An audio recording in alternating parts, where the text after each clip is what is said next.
हम लाचार बानी तोह से फरियाद करिले।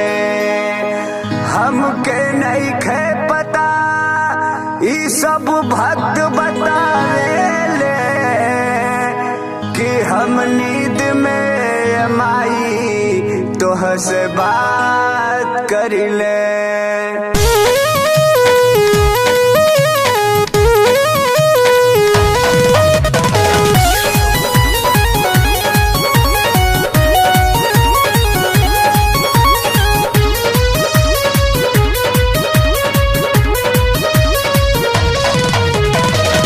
हाथवा में लिहलू मैया धनुष कटार जी। हाथवा में लिहलू मैया धनुष कटार जी। आज बे सुहावन लागे रूपवा तोहार जी।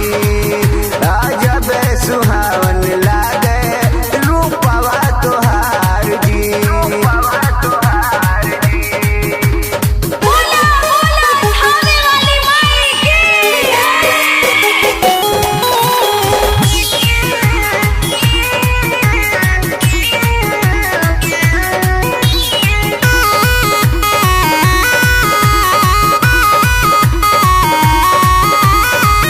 चारों ओर जगह मागा बरतात बाते। खुशबू फैलावता के धूपया गरबाते। चारों ओर जगह मागा बरतात बाते। खुशबू फैलावता के धूपया गरबाते। भीड़ बड़ी लागल बाटे राउर दरबार जी। भीड़ बड़ी लागल बाटे राउर दरबार जी। आज बे सुहावन लागे रूपवा तोहार जी। आज बे सुहावन लागे रूपवा तोहार जी। रूपवा तोहार जी।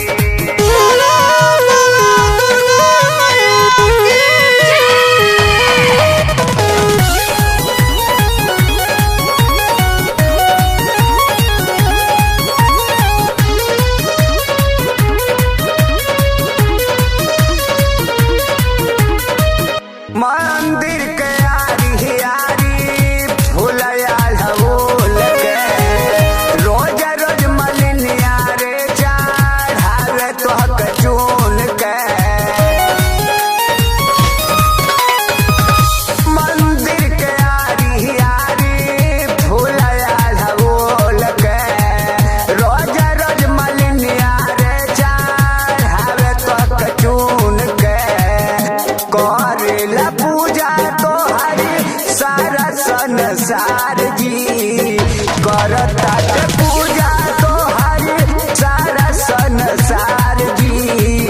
आज बे सुहावन लागे रूपवा तोहार जी। आज बे सुहावन लागे रूपवा तोहार जी। रूपवा तोहार जी।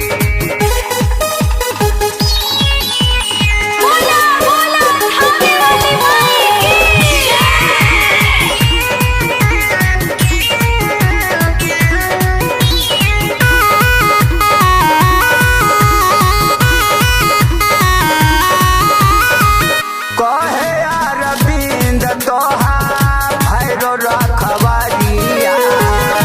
शोभा बढ़ावता के सरक सवारिया। कहे अरविंद तोहार भैरो रखवारिया। शोभा बढ़ावता के सरक सवारिया। छोटे लाल चढ़ावे आइले फूलवा के हार जी। छोटे लाल चढ़ावे आइले फूलवा के हार जी। आज बे सुहावन लागे रूपवा तोहार